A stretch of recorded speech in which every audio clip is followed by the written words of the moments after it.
here we are reading all of the payment files.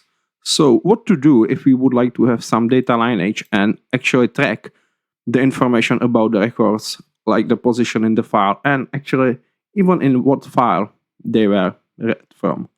For that, we have the functionality which is called autofilling. You need to edit the metadata and a couple of the technical fields at the very end. So the first one will be like the source URL. The next one, we will look at the most common ones is source row. And the last one will be the global row across all of the files. What was the position of the row? And as these are the rows, like the order number, it's actually the whole number. So let's switch it to the integer. And last thing which we need to do is select the fields, go all the way down in the properties here, and set the autofilling. Here is many functions. You can find them under the question mark. Usually the information about the position of the count or about the information about the file. You can use them with the different subset with the different readers.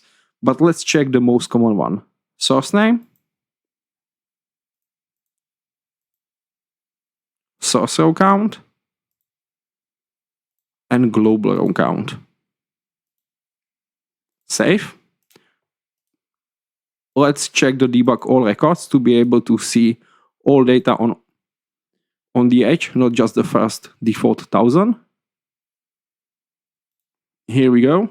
Double click the data inspector header to maximize it. Read all the records and let's go down. Here we can see that we switch from the file one to from the January to the February file. The source row count was basically restarted and start again from the 0 for the position in the specific file, but the global row count continues. So source rows, global rows, the three most commonly used autofilling functionality. That's it.